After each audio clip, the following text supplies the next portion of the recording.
Hip-hop is a genre of music that spans generations. As you might imagine, there are some pretty wild stories behind the music. From Snoop Dogg's life being saved by another rapper to Mike Tyson's bodyguard, here are 5 shocking untold stories from the world of hip-hop. Let's dive in. So I was in bands, and it was kind of beg, steal, or borrow. But obviously, I'm not a great criminal, so I had to busk and sell CDs and all sorts. The story of how Joe Fox became A$AP Rocky's recording artist is a shocking one and something that few are familiar with. Despite this, it turns out that Joe Fox was once a homeless busker in London selling CDs for some money. One night, he bumped into A$AP Rocky and Hector Delgado and asked if they wanted to buy his CD, unknowingly of their fame. Playing his guitar and singing, he was selling CDs to try to save up for shelter. The story goes that instead of buying a CD right away, A$AP Rocky asked him to play a whole song for him first. After Joe played the entire song, A$AP asked if he wanted to come to Starbucks and then head to the studio with them. The rest is history. Joe Fox went on to feature 5 times in A$AP Rocky's second studio album, At Long Last A$AP, which was released in 2015. With this album featuring an impressive catalog of artists such as Kanye West, Lil Wayne, and Future, it's shocking to think that Joe Fox was right there with this. Considering that he was once a homeless busker, Joe Fox is now a great example of the potential that exists in the hip-hop industry. But what's the real story behind Joe Fox and what made him so dedicated to his trade? Surprisingly, it goes deeper than just wanting to become a hip-hop icon. According to Joe Fox himself in an interview, his family moved around a lot when they were younger. This happened because his father was not a very nice person and his mother had to escape him. In addition, the violent nature of her new partner forced her to keep moving around England in order to stay away from him. Joe Fox was constantly switching schools and living in women's refuges, but one thing remained the same throughout all of this: his ambition to become a singer-songwriter.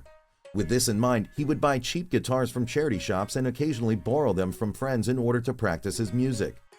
He also said that when he first heard Waterloo Sunset by the Kinks, it was like something else and he wanted to be inside the song. He eventually ended up in institutional care when his mother wasn't able to look after him anymore, but he was allowed to go back with her afterward. It's no surprise that his hard work eventually paid off and he managed to make it big in the hip-hop industry. From homelessness to hip-hop, Joe Fox truly has an inspiring story. You understand me? He showed me how to put business because I hadn't had a record label. I was always talking that doggy style shit, but I didn't have no record label. Master P showed me how to put a label together, how to go get money, how to eat. Snoop Dogg's rise to fame in the hip-hop industry is well known. He has produced some of the most influential and iconic music in the genre, becoming a household name in the process. However, what many people may not know is that his career and life were saved by Master P, founder of No Limit Records. In the late 1990s, Snoop was in a difficult place financially. He had cars and a house, but they were still in the name of his former record label boss, Suge Knight. He was planning to release an album called F Death Row and was offered $1 million by Mac 10 to do so. However, when he walked into the office of No Limit Records, his life took a different turn. Master P asked Snoop how much he wanted to be paid, and Snoop answered $15, assuming he would receive a check for $1,500. However, Master P surprised him with a check for $35,000 and an offer to sign with No Limit Records. Snoop accepted without hesitation and moved to New Orleans with his family. He was in a tight spot financially at the moment and couldn't pass this deal up. He was in such a tight spot, in fact, that he hadn't been joking when he asked for $1,500 in cash. He was actually going to take this deal, believe it or not. Master P's decision to sign Snoop saved his life in more ways than one. Not only did he have the funds to get back on his feet, but he also avoided a potentially dangerous situation by not releasing his F Death Row album. Though it might have seemed to Snoop like it was just a song at the time, Master P advised Snoop against dissing Suge Knight in his music. This advice most likely saved Snoop Dogg's life, and not only because Suge Knight owned all his houses and assets. Suge Knight was known for his brutal and damaging tactics, and Master P knew that it could put Snoop's life in danger. Snoop later realized that this decision was for the best and was thankful for Master P's guidance. With Suge Knight now facing nearly life in prison due to the heinous crimes he's committed against members of his own label and other rap enemies, Snoop Dogg might have never made it in the rap game had he released that song. So let's thank Master P. His decision to sign Snoop Dogg to No Limit Records not only saved his career, but also potentially his life. His guidance and advice were invaluable, and it is clear that without him, Snoop's life could have taken a very different turn. I dissed all you on the song, and if you a fan and you ain't got no beef, don't say nothing. And Nas said, I love you. The untold story of how Nas and Tupac almost had a fight is a wild one. After Nas released his song The Message in 1996, Tupac thought that it was disrespectful because he thought it was also aimed at him. He then decided to confront Nas in person at the 1996 MTV Awards show. Even though Nas might not have been talking about Tupac, Pac didn't care. When Nas claimed the King of New York crown on the song, Tupac took it as a challenge and decided to confront him. Nas's brother Jungle was walking around the award show talking about Mobb Deep, which he thought would spark some kind of reaction from Tupac. However, unwittingly, Jungle ended up sparking a confrontation between Tupac and Nas. When Tupac saw Jungle talking about Mobb Deep, he assumed that it was also aimed at him and decided to confront him.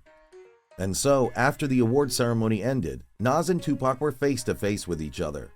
According to Snoop Dogg's description of the incident, Tupac and Nas had their encounter in Central Park where tensions were high. Tupac had seen Nas in the park and went up to him, telling him that he made a song about him, Jay-Z, and Biggie Smalls, dissing them. Nas, however, responded calmly, saying that he didn't have any problem with Tupac. Tupac then warned Nas not to say anything when the song comes out. During the conversation, Snoop noticed that a group of about 100 men had circled around them. Snoop, who had a gangbang mentality, was able to spot them while Tupac was focused on Nas. The men were all from New York and were there to protect Nas. Snoop saw them putting their hands in their pockets, which he interpreted as a sign that they were armed. Despite the tense situation, Nas remained calm and collected. He told Tupac that he loved him and shook his hand before Tupac walked away. Snoop admired Nas for how he handled the situation and still respects him to this day. Luckily, cooler heads prevailed and the confrontation was diffused. After a long conversation between both rappers, these two legends agreed to work on music together and continue the discussion later on. Sadly, this never happened due to Tupac's death. Still, the outcome of this situation was much better than the alternative. If these two men hadn't been able to resolve their differences, who knows what would have happened. Easily one of the most bizarre and unknown stories in hip-hop comes in the form of Peanut Butter Jelly Time, a meme song released by the Buckwheat Boys. This song was a huge commercial success, but the story behind it is not as cheerful. The singer of the song, Jermaine Fuller, got into an altercation with a police officer in Las Vegas back in 2002. During this altercation, he shot the officer in both the chest and the head. After this, he broke into a nearby apartment, taking two men hostage and barricading himself in the bathroom of the apartment. The standoff lasted for hours until his brother-in-law urged him to surrender by making a taped message. Unfortunately, when police entered the bathroom, they found Jermaine Fuller dead from a gunshot wound to the head. He had committed suicide during the 11-hour standoff. After his death, the Buckwheat Boys quickly disbanded and the world never heard from them again. Even though this is all interesting, what is the connection between hip-hop and the song Peanut Butter Jelly Time? Well, Jermaine Fuller's brother-in-law was none other than Calvin Brodus, better known as Snoop Dogg. Snoop Dogg was the one who tried to talk him down, and even though he failed, it is still a bizarre story of how hip-hop was connected to this iconic song. I forget, why did the guy shoot you 9 times? Was it drugs or something? He was paid to do it. He was paid to do it? Yeah. Who would want to Why shoot were you targeted? Believe it or not, Mike Tyson is somewhat connected to 50 Cent, even though they never actually met. When 50 Cent was shot 9 times in 2000, the perpetrator was identified as Daryl Hamo Baum. The gunman who attacked him did so outside of his grandmother's house in South Jamaica, Queens. It turned out that Daryl Baum was a close friend and personal bodyguard of Mike Tyson at the time.